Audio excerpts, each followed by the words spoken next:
So the other day, I finally finished reading a book called Wings of Fire: The Dragonette Prophecy. Now, Wings of Fire is a book about death, war, dragons, more death, destruction, chaos, evil. Pretty much the land is like in a civil war over like the dragon queen dying, and then she has like these like three daughters that are all fighting with each other. It's just a big mess.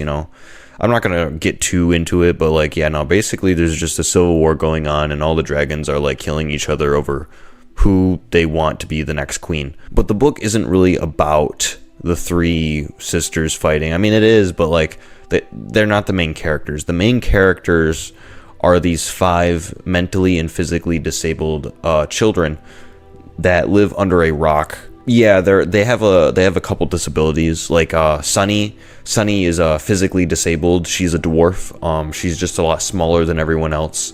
She also is way too how do I put this? Positive. She's just way too positive. She's too hopeful on everything. Starflight is basically Twilight Sparkle but black. He just likes reading books all day long, and he's kind of a nerd. There's that guy, and then Clay's the main character. He's kind of fat and obese, and he doesn't really understand a lot of things, so he asks a lot of questions. But that's okay, because I don't know. He's just kind of retarded. Then you got Tsunami. Tsunami is like I don't know how to describe Tsunami. She's just basically like the athletic person of the group. She's just kind of like rambunctious. She's a rebel. That's basically what Tsunami is. Also, the name Tsunami, like, couldn't they think of a better name? Like, I understand that she's like a sea dragon, but like come on, Tsunami? Like, couldn't it be she have like a better name, like I don't know, title? I can't think of anything better, so I'm just gonna move on. Anyway, the next dragon, what's the last one? I forgot their name. Oh, Glory, yeah. Glory. I don't like Glory. You wanna know why I don't like Glory? Like, after reading Wings of Fire, I realized just like how stupid Rain Wings are. Rain Wings are basically these dragons that are like rainbow colored, and they live in a rainforest. Yeah, I don't like Rain Wings. Not because of their character, just solely because of just the way they look. They just make me mad. Those are the main five characters that you're sort of following throughout the book. And they all do really stupid stuff, like try to break free from their family. Or, well, not really their family, but there's like these three guardians that like guard over them. Yeah, they try to escape, but ultimately they get captured by like another like queen or something.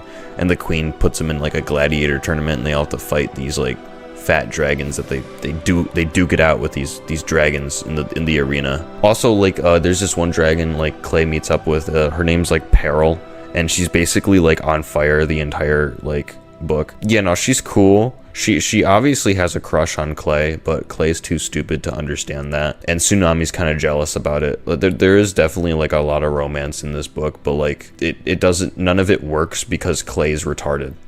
That's the one problem. He's just stupid. He doesn't know what's happening. He never knows what's happening. Like, the only thing Clay actually knows throughout this book is that he likes mud. He likes rolling around in mud. He likes poop. He likes to roll. He's basically an Indian, okay?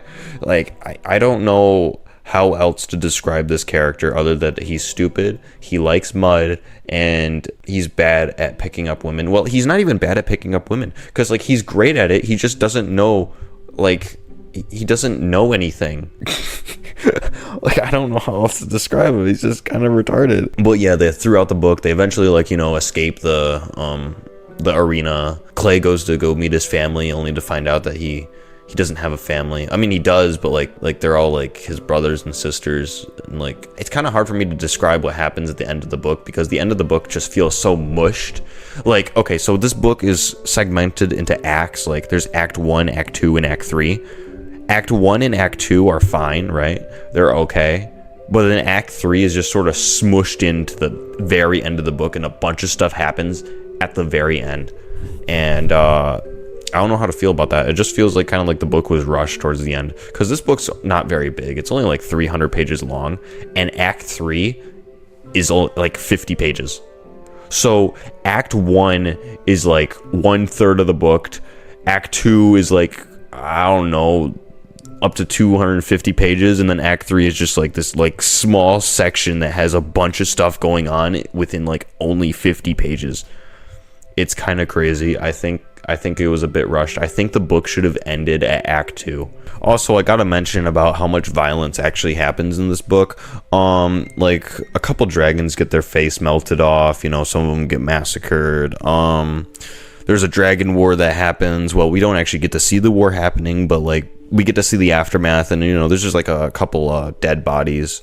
And by a couple, I mean, like, a couple hundred. Oh, yeah, at the very beginning, within the first, like, 10 pages of the book, an ice wing or an ice dragon gets his, I don't know how to call it, Cronia? Is that what it's called? I don't know.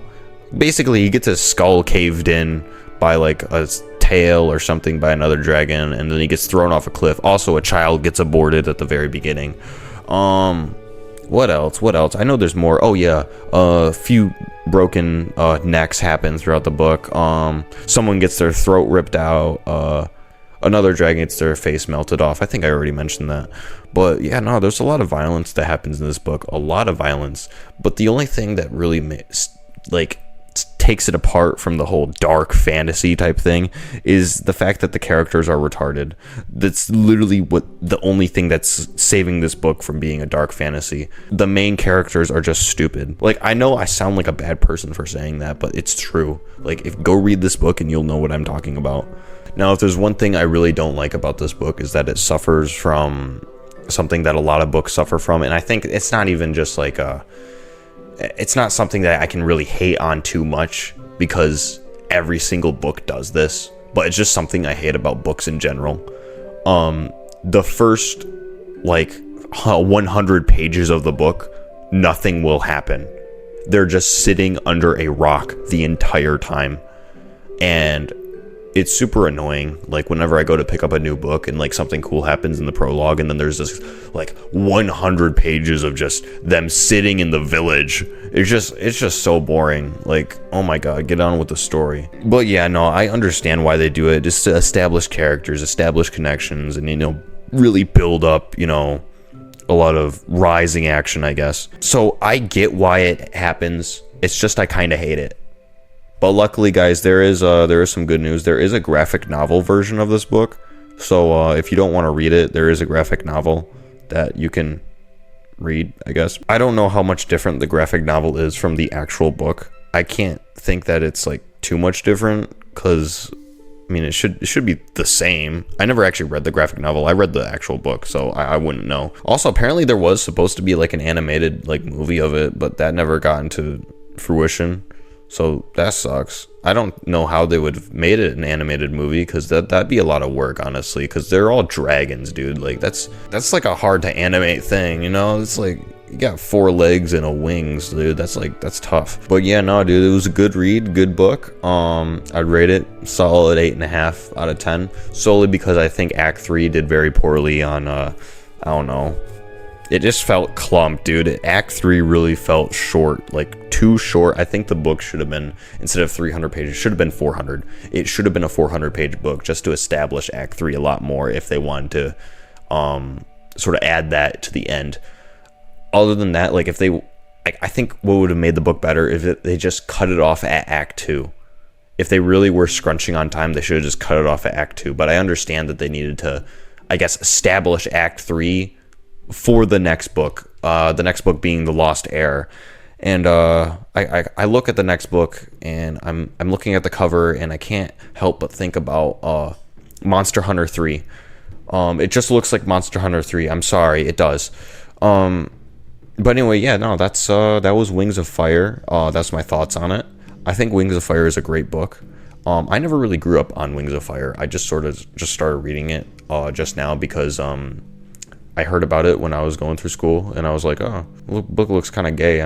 Like, at that time, I was too busy reading Dragonlance, so I never really picked up Wings of Fire, because it just didn't look as cool as my little brain wanted to, like, read. Like, I thought Dragonlance was cooler, and I'm gonna be honest, yeah, it was, but at the same time, I feel like I probably should have picked up Wings of Fire at an earlier age, because Dragonlance, I know this is going to sound retarded, but Dragonlance is harder to read than Wings of Fire. I know Dragonlance is an easy book to read, but Wings of Fire is easier. Like, if you ever want to get into reading, go back and read the children's books.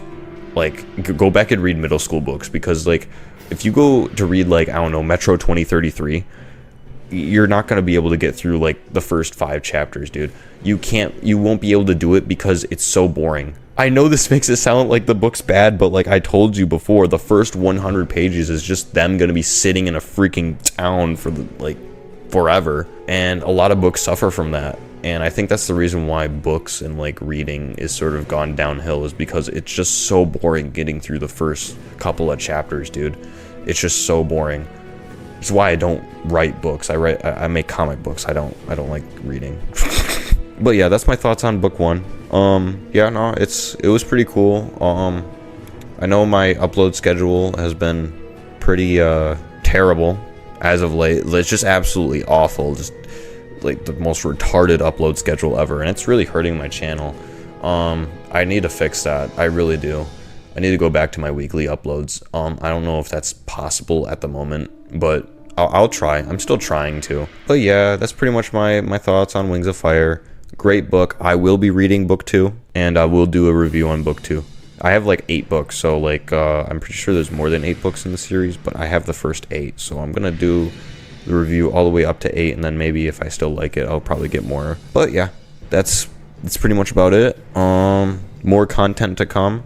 I'm still working on that one, Gears of Friendship, the second comic book. It's been going good. It's been going good. Oh yeah, also, I had like a 9-page like script for this video. I'm not going through the entire script because I realize this is a book review and I don't want to keep people's time. Like no one's gonna freaking watch a video that's 20 minutes long on a book. Like I don't even have like anything to like go over like the video. Like all I have is gameplay of freaking Spyro.